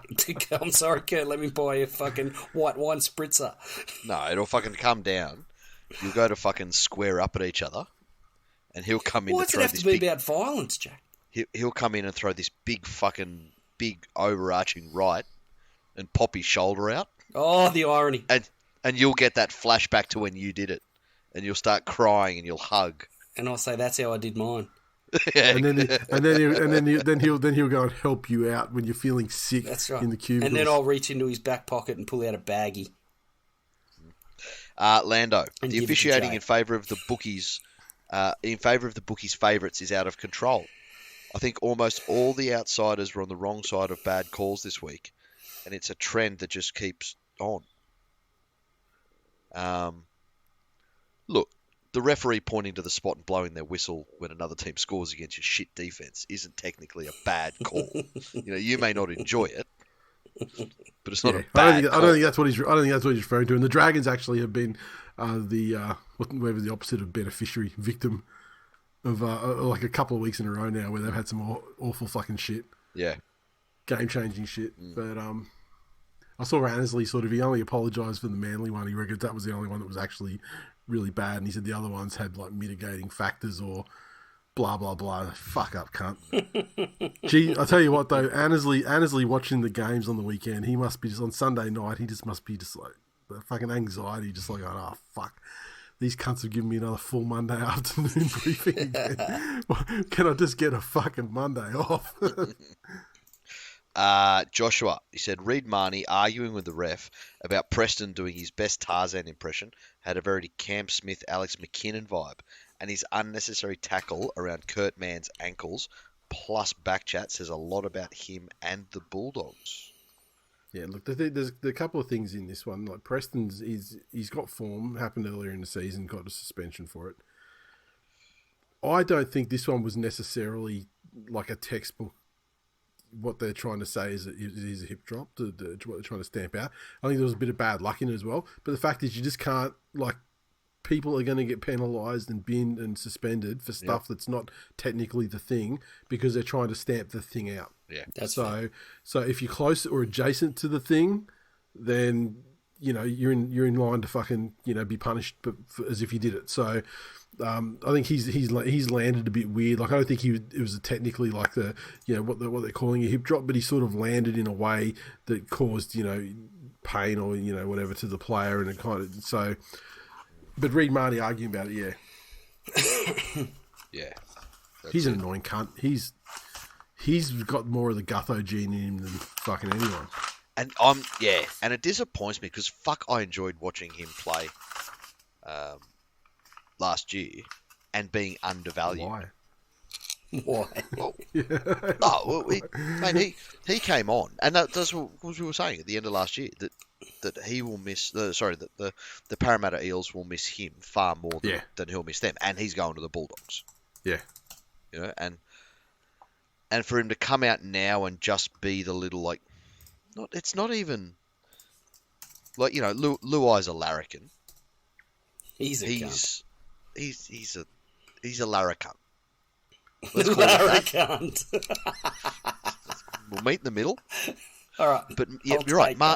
Marnie's just a fucking annoying shithead. But Terry, he said, big brain theory. For meaningless matches towards the end of the season that end in a draw, have extra time, 5 minutes each way with no golden point. All players stay on the field. All sets are now 4 tackles instead of 6, and all kickoffs are from the 20-metre line. So you got less tackles, but you're starting deeper in your territory, or you're starting closer to the halfway, I guess, because the kicker's 30 metres back. Yeah. So you're starting a bit further up the field, but you got less tackles. And all the players stay on the field. Don't they cancel each other out? Yeah, and why do you... You got less tackles to make less territory. If they're meaningless fucking games at the end of the season, why play extra time? Just fucking call them a draw. Yeah. Like, why do you want to see? Why do you need to see more of it? The only reason you do anything to the fucking extra games that mean nothing. Well, you do something if you think it's something you can roll into the game. Exactly. Yeah. Exactly. But that's not it. That's not a solution for golden point or something. Yeah, no. Cameron Ciraldo has coached your suggestions this week. Thanks for playing. Devon Head. Billy Walters is proof the West Tigers are an organisation where careers go to die. Oh, fucking, from a Dragons fan. Fuck out of it's here. Pretty, Go and watch another movie, cunt. Conan. It's pretty undisputable, though, Glennie. I mean, you think of the litany of names and careers that have gone there to die, like Dewey, Appy. I never thought, Nathan, that I would see the day Russell Packer, Elijah Taylor. Think that you were a bigger cunt than I thought you Dane were at the Laurie. start of this very show. And here we are. Agreeing with fucking trotters. Fuck me. Benji Marshall. Tim Sheens. Robbie Farah. Just being purposely inflammatory. Tim Sheens, excellent point. This is a segue into the news item that we missed. Yes. The Tigers are punting Tim Sheens, Glennie. What do you say? Look, they've mutually agreed to part ways to bring about the early ascension of the great, the only Benji Marshall. So for people who aren't up with it, Tim Sheens was supposed to coach the Tigers this year and next year with Benji in like an assistant role, and then the intention was that he would then do 3 years from the end of 24 as the head coach in his own right, and Sheeny said, back off or fuck off or whatever he's going to do. But that has been brought forward. The timetable has been brought forward 12 months. Sheeny is gone. You can't argue with the results. At the end of the day, the results are there. Benji's ready. He's primed and ready. We've had such a great season that Sheen just said, look, I'll fast-forwarded everything. Take the reins a year early, Bench. Mm-hmm. What could possibly go wrong? What a pack of fucking cunts. Give me a fucking break. Just dead set. It's still the coach's fault. It's still the player's fault. And there's still people facilitating fucking decisions like this in the front office that continue to keep their jobs. If Holbrook hadn't gone to East, because he was heavily courted by the Tigers, do you reckon if they had got him as assistant, they could have cunted Benji and maybe Holbrook start next year? Yes. I reckon Benji's in the crosshairs well and truly now. And, we'll see how long he lasts. My prediction, not long. Under 2 years. 100%. It was a plan that was doomed to failure to start with. The results have been as most people would have anticipated, maybe slightly worse actually. I mean, I think people would have thought there's a chance they'd, creep up a couple of spots. Not challenge for the finals or anything, but like creep up a couple. Rather than just drop back after finishing last. Yeah, and be significantly we've gone from entrenched last in the spoon to position. negative last. And with the spoon battle over, 5 weeks before the end of the season, which is quite in what's been the closest season, in terms of table positions in a long, long time, for the spoon to be decided so far out and not to have a Hyper Bowl or a Spoon of Palooza to decide it near the end is unbelievable. I actually had a theory on that, and again, just to fucking red herring us for another second. We've had a couple of comments come in about how people are upset that they believe the quality of football has dropped. They're watching too many West Tigers games. Here's my hot take on that. Watch the good teams. Could it be that it is the equity of the teams now, as in they are closer in skill level? The gap between the bottom of the 8 and say 3 is smaller, so 10 and 3 is smaller. In a game where the whole fucking point of it is attrition, it's wearing out your opposition. It's whoever can play for closest to 80 minutes generally wins. It's doing the little things right for the longest amount of time, and then that whole thing over the course of a season again.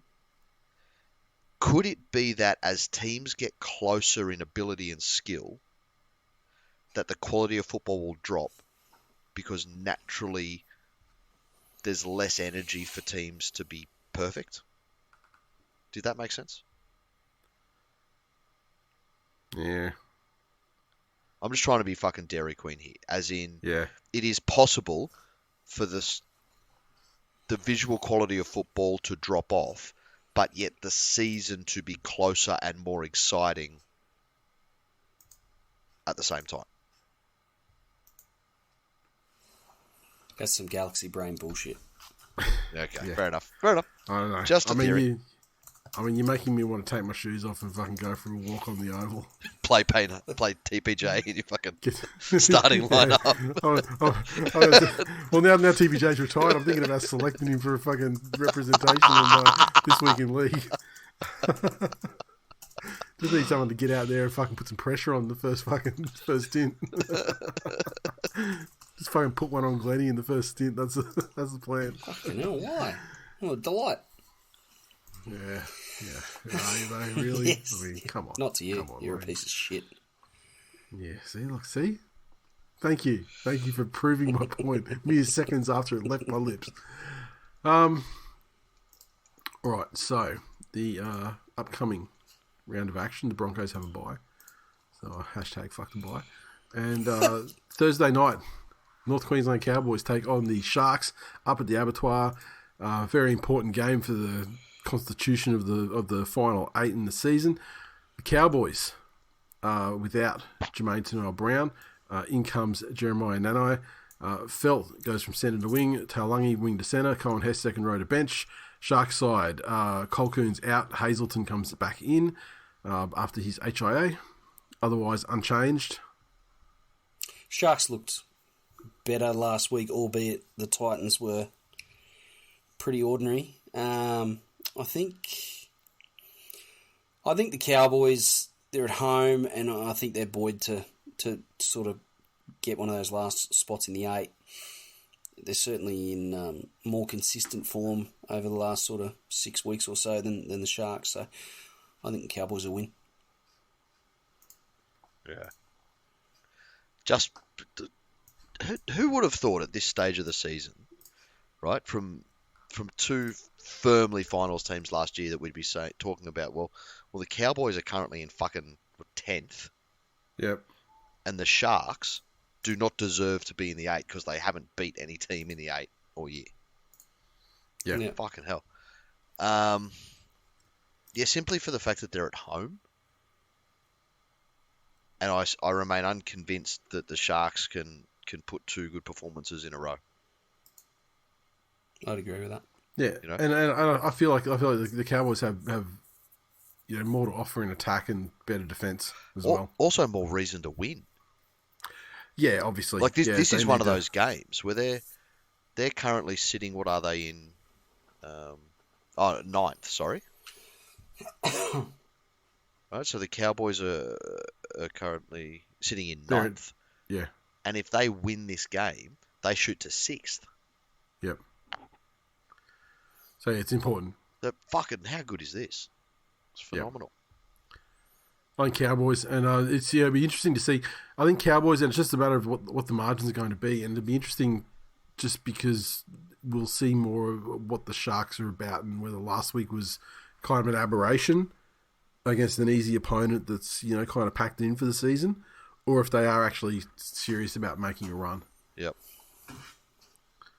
Because remember, like the Sharks, they weren't as fake as Canberra, but they did have a fake representation on the ladder because they had received all of their buys very quickly. One of the earliest teams in the season to receive the full complement of buys, so they were sort of sat up there on the basis of 6 points that they'd received for free. Yep. So that's why we're seeing a little bit of a slide now. But I mean, their form's not helping them either. Yeah. That's Okay, the Warriors take on the battered Sea Eagles. The Warriors side. We only beat you by a couple. Yeah, we were already battered with injuries before that, and we've got plenty more to go. They're saying that Nickel Klukstar's coming in and Bunty Alfire. Manly side, what do we got? Parker's out, Burbo's out. So Morgan Harper comes in. Tuolangi goes bench to second row. Now I think, looking at the composition of the 22-man squad, we're going to see some changes before the game. Although it's more of a Desi thing to sort of hide changes and all that sort of thing and do them late, and Siebes kind of runs with what he puts out there initially. I think that we're probably going to see the rumoured move of Schuster to the back row, and then that'll put Kepi onto the bench. Schuster will move to back row, and then I think that'll put Jacob Arthur into the 6 to start, or into the 5/8 to start the game. I don't see him going in with Jacob Arthur and Dean Madison on the bench, and then we've got Gordy is in 18. Normally they stick him in 22 just to say that they're still thinking about him. This week he's in the 18, and they've also got Jamie Humphries in 22. So that's 2 additional hookers in the squad. So yeah, look, it might be time to come, and if it's time to come this weekend, then oh my god, the Warriors are not only going to get bukkake, they're going to absolutely drown their top 2 chances, and probably have to be resigned to 4th on the ladder. Manly by plenty, obviously. The Warriors were fucking ordinary against an ordinary side last week. Warriors 13 plus. Yeah. It just doesn't happen. It just doesn't happen in this fucking league. Look, in 2023, Glennie. It will, and I'll give you your easy out here, if only because of your narrative that the fucking good teams get the calls. And Manly are not a good team. So we should get a massive influx of penalties, is what you're saying, to help us carry the victory. I like it a lot. Who we got here? Oh, we got Torso as the referee too, so he's not really known that much for match fixing. I mean, Sutton's in the video referee box, and Casey Badger's on the line, so they do have some of their crew operating in this game. But Torso, he's usually okay. The Red Torso, that's what I'm going to call him. Toddy Smith, the Red Torso. Okay, the late game on Friday, the Eels take on the Roosters at CommBank Stadium. The Eels, Mitchell Moses out, as if their season wasn't already fucking over. Davies out, Makatoa's out. In comes Mike Acevo and RCG. Simonson goes from wing to centre. RC goes from centre to 5/8. Dylan Brown goes from 5/8 to halfback. Offhand Gowie goes from front row to lock, and Jermaine Hopkins goes lock to second row. Roosters, Big Puppy is out after his successful return to action. And Angus Crichton comes in. There you go. There's that theory confirmed. I've always said RCG is the world's softest prop. Mm-hmm. And now, funnily enough, it's been proven that he is just Mitchell Moses with a glue-on mustache. Yeah, he's coming back. He's coming back in this week though. And who's out? Oh, okay. So you're actually saying that they are the same person. They are the same person. He's not soft. He's not as soft as. It's not like a metaphor for Mitchell Moses. He actually is Mitchell Moses. As in, have you seen him in the same room at the same time? Yeah. Okay. Well, the Eels. The slide continues. They're getting done by the Roosters, and they're going to be able to keep this fake narrative that they have a chance of making the finals alive until the last round when they play Souths, and they commit murders on each other like they usually do. Yeah. No, I think the Roosters will beat the Eels convincingly. I think, do the Eels have any pride left to play for? They didn't have any to start with. Well, look, I feel like they had a little bit of pride to start with, but I mean, if last week have you ever been to Parramatta? Last week, I went to Peter Wynn's one day. There's nothing in that. I went to Peter Wynn's score, looking to seeing if he had any jerseys I wanted. There used to be an intensity at Parramatta Westfields. I stabbed a cunt on Church Street. I feel like I lived the Parramatta experience. That was fucking in its entirety. Right. The Tigers take on. That's Ashley Klein game too. So if there's a line to move and money to be made, it'll happen. West Tigers take on the Dolphins at CommBank Stadium, and this one, the Tigers side, unchanged. Glennie, that's what we call fucking consistency. That's what we call continuity. This is what you're looking for. Depth. I mean, you don't have continuity in your coaching staff, but in the players on the field, unchanged. Dolphins side, the absolute fucking opposite. The hammer is out. Val Meninga's out. Jeremy Marshall-King is out. Connolly Lemuelu is out. Kenny Bromwich out. Are they being rested? Out. No, there's massive fucking injuries, and I think there's something going through them as well, like I think explosive diarrhea or something. Bostock, Jennings, Harrison Graham, Ewan Aitken, and JJ Collins come in, and fuck me, there's too many changes to think about. Can the Dolphins, who have had somewhat of a slide, but if you think about it, they were sort of tied on top of the table around about 12 points. So since that point, they've, Broncos, I think, were one of the teams that were sort of up there around that. And, they've added another 26 points to the table, where the Dolphins have added 10 at that point. So it's been quite a slump, and, a lot of good work in their debut season is being undone here. But the Tigers. Favourites. They've showed something the last couple of weeks when Brooksy's been back. The little master, the little magician, they're calling him. And this one... Are they really? Apparently. Hey, where are the West Tigers going? When's his last game going to be, like last home game?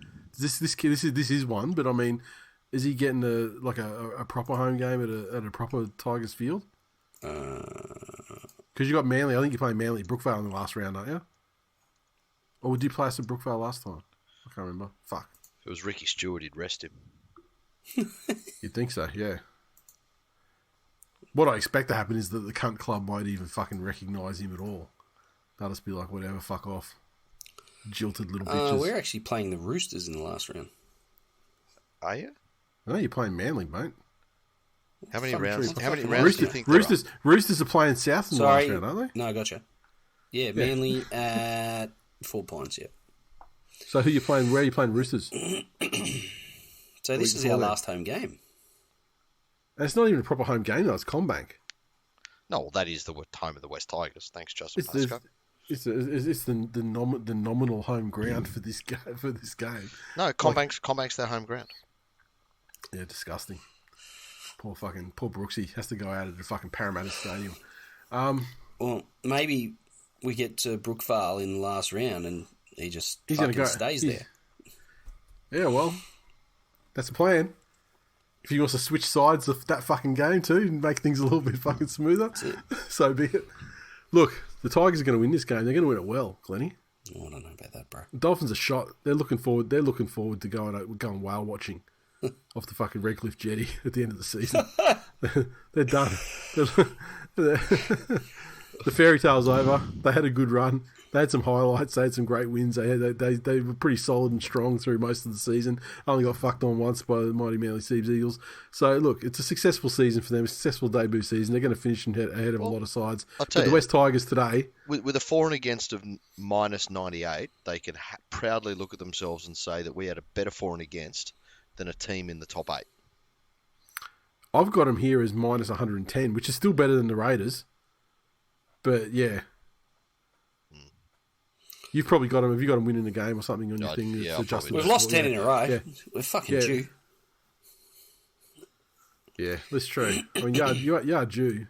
But also, look, strong favourites. Like, strong favourites, Glennie. And probably second or, first or second favourites for, the round. So, look, what could possibly go wrong? Enjoy it. Sponge cakes out.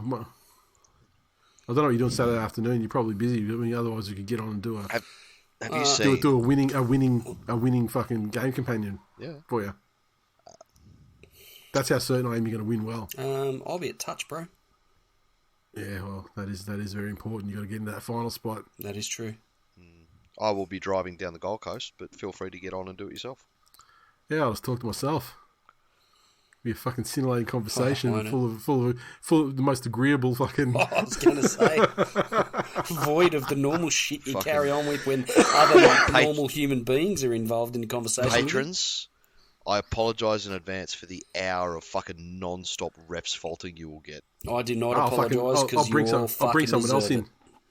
I'll bring some. I can bring a ringer in. Oh, bring the fucking Hollywood Elite. It's just talking if I fucking get the Hollywood version Elite of yourself. Yeah, if I can get the Hollywood Elite in for this membicide, yeah, I tell you, it's going to be fucking sensational. The sound quality is going to be next level. Oh, could you imagine how good? And the Glennie, and there will never be an episode featuring so much fucking kicking of Glennie. Yeah, bring it. It might actually, I dare say that there'll be more meters made from kicking Glennie in this game than both teams combined. Although Glennie, here's the thing though, right?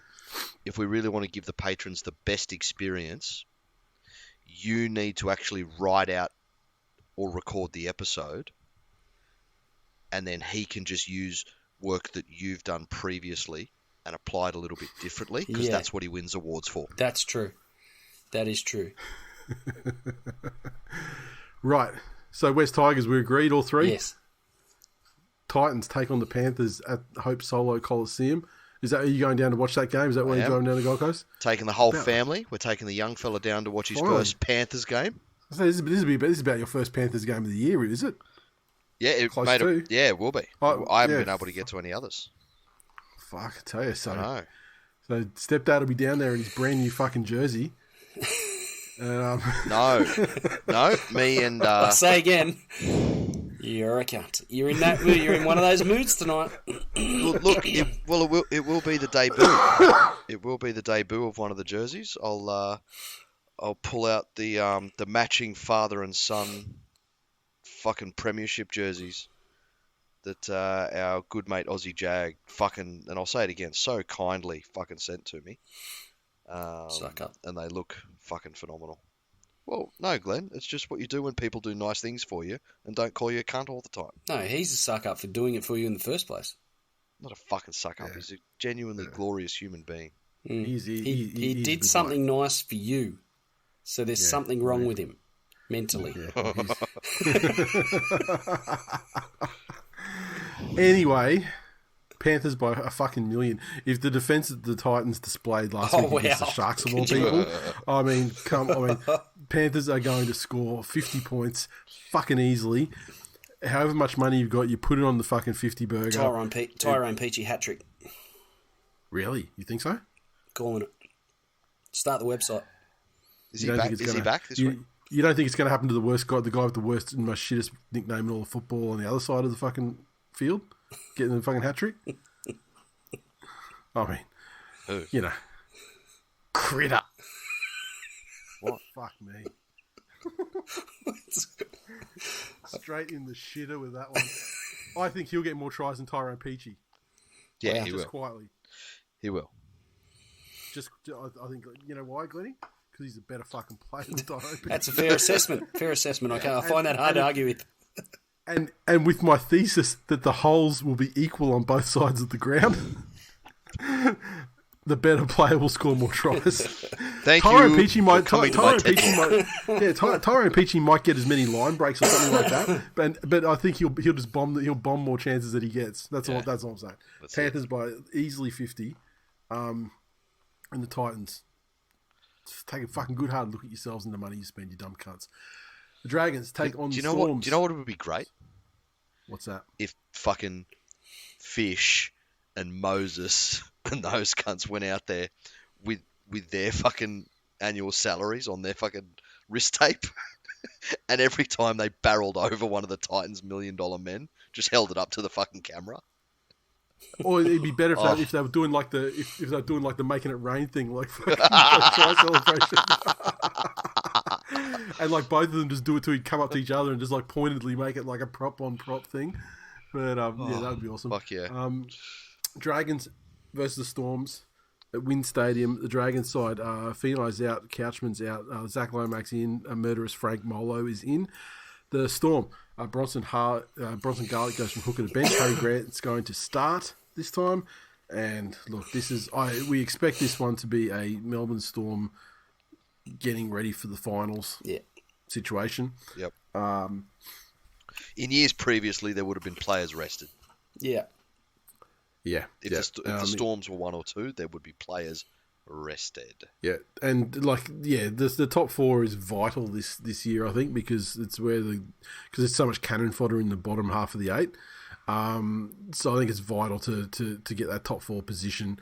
You have some control over your destiny, and I just don't see a pathway to victory for the Dragons at all. That's because there isn't one. They're going to get done by 40. I mean, I expect them to do what they've done the last month, which is high completions in the first half, and keep it relatively keep it from being absolutely blown out. But the only thing that doesn't make this game a blowout, like the Storm this year, have some fucking dropsies in them, and if they have a game like that where they just keep coughing it up at terrible times, that won't let the Dragons win. It'll just save them from fucking maybe triple digits. I don't know. Yeah. I don't think it'll be a massive smashing, but I do expect the Storm to win, comfortably. Oh, where are we? Knights take on the Rabbits. Big game in Newcastle. The biggest game of the round in terms of ramifications. True. Yeah. So TWiL is out, Brody Jones out, Bradman Best comes back into the side. The Rabbits, Lovett is out, Cheekham comes in. So both settled lineups. What's the deal with Hastings? I mean, named at 7, he's not playing, right? Surely. I don't think he's playing. No. So what happens there? So you've got Adam Clune is in the 22-man squad. Brody Jones, Jack Johns. Yeah. One of those guys. I mean, like Hastings, I think the injury is not as bad as they thought at the time when he went off, but I don't think it's a 1 week thing either. I mean, I think he's going to be out, but I could be wrong. Just to give the listeners an idea, now this is going to, spoilers, should we just quickly give our predictions for the next game? Because Canberra will beat Canterbury in the game that follows this. That means that whoever wins this game between the Knights and the Rabbits goes to 6th. Right. And whoever loses this game goes to 9th. Wow. Right. Right? So it's for all the bickies. It is for all of the fucking bickies. It's a lot of faith you're showing in Canberra for the next game. They're playing the Bulldogs. Yeah. So zero faith. But still can't. I mean, I was saying Canberra pretty agey though. Still, I mean, it's A's versus A's. You don't know. Look, I think the Rabbitohs will be the favourite for this game. They are. Canberra can't. Yeah. With Hastings out, they have to be. Yeah. They have. If Hastings was playing, I'd go the Knights in an upset, but he's too big an out, and I think the Rabbitohs will win. No, that's exactly how I feel, Glennie. Yeah, and also I expect the Rabbits to get incrementally better than they were last week as well, and I still think that for all the good things that Knights do, which is fairly consistent play, excellent conversion on their red zone opportunities. They score a lot of tries when they get themselves into good position, and their defense has been pretty good over this run that they've had. For all of that, I still think the Rabbitohs they're just simply a better side, even at sort of 85%. They're still better than what the Knights can do. Look, the Rabbitohs have to kick into gear or get the fuck out at some point of this season, and I expect them to win and not necessarily secure their finals position, but get a step closer. Yeah. Towards in a very crowded pack. And then you were talking about the Raiders versus the Doggies. Of course, the Raiders are going to win that one. It's down in Canberra. The Doggy season's done. They were fucking dismal last week, and like you're saying, it was the return game against a team that humiliated them with a massive scoreline to 0, and they couldn't find I don't know if it was because of Kickow. And combination guys like Thompson and Kickow who haven't played a lot of footy this year, being there. But it didn't seem to be defensive positioning, even if and it combination was, errors. That shit's it seemed not fixed in a week. No, but it seemed like it was actually more effort, like effort in defence, not like miscommunication. So, Mate, with that being the case, the Raiders might year, actually be able to redress some of their shitty for and against. Not enough to do anything that affects them, but. For every year, the kick-out issue, and that's why the premiership year last year, where he fucking turned beast mode on and was amazing, was so fucking good to see. For almost every year prior to that, the knock was, and well, this was, from a Penrith point of view, that he did some amazing things in attack occasionally. And it was almost a peachy parallel, that there were some amazing things in attack, but there was either poor choices in defence, penalty-causing choices in defence, yep, or just flat-out fucking no effort. And I still remember at the time, and I remember fucking feeling this, that when Hardaway Renata went, that I said I would have preferred to lose Kikau over him, because at least he never fucking stops trying. Yeah. I didn't know it was in regards to underage girls, but yeah, trying to finish your sentence. Yeah. Trying to what exactly? Yeah, that's whoops. Yeah, hindsight's perfect, but yeah, if he's slipping back into that, well, I'll just come out here and phone it in for half the game. Yep. It's not a fucking good sign. Yep. So, anyway, moral of the story, there's a lot of words to say that Canberra are going to smash the Dogs and continue the misery of their season. Yep. And that is that. That's the round. We get closer to the end of the regular season, and this bottom of the top 8 situation resolves itself. And this means that our top 8 for the year will be Panthers, Broncos, Warriors, Storm, Rabbits, Knights, Sharks, Cowboys. All right. So there it is. We'll see. 2 more weeks to go. Oh. Who fucking knows? Who knows what happens? It only takes a couple of upsets to fucking to upset that apple cart, and we'll see how it goes. There we are. But that's it. That is 5:31. Thanks for listening, everyone. As always, thisweekinleague.com. All the links to all the communities. Keep an eye on Facebook and X for the threads when Stepdad puts them up, asking for your contributions and takes for the end of the round. And that's it. Mm-hmm. Anything to add, Glennie? It's good to be back. Is it? Is it though? Not really. From whose perspective? Yours? Well, I was trying to be polite. You're a piece of shit. Oh, hang on. I've just found, not that I've been looking the whole show, the Dally M rules. Oh, cool. So under the new judging system, 2 judges per game. Yeah, the 6-point thing. And each match of suspension will invoke a 6-point deduction rather than the previous 3-point deduction. Oh. Gee, yeah, so 12 points across that. That's 4 man of the match. Or no, it's not. It's 2 man of the match performances. Yeah. It robs you of 2 unanimous man of the match performances. Hang on. There we are. Eligibility rules remain unchanged, with any player who is suspended from 2 or more matches in any one season immediately becoming ineligible for the Dally M Awards. Okay. All right, that's it for Resend. Yep. And look, rightly so, I think, because not only was he suspended, I think when it's like, dissent concerns the officials and stuff like that, that's like when you're dealing with like a best and fairest sort of thing, it kind of takes the fairest out of it when it's like something to do with officials. Yep. So yeah, like I mean, it's one thing for a guy whose arm slips up in a tackle or whatever and has priors and has to eat 3 weeks because he's done it, did it last year. Yeah. That's it. But if his arm slips up in a tackle on a referee, then that should be frowned upon. Yeah. You should be given the Dally M. If that referee is Ashley Klein. That would be the Peter Frelingos fuck yeah moment, or whatever they call it, whatever that year, the headline moment of the year, or whatever, highlight of the year. Like when Lattimore fucking punched Cameron Smith in his dick.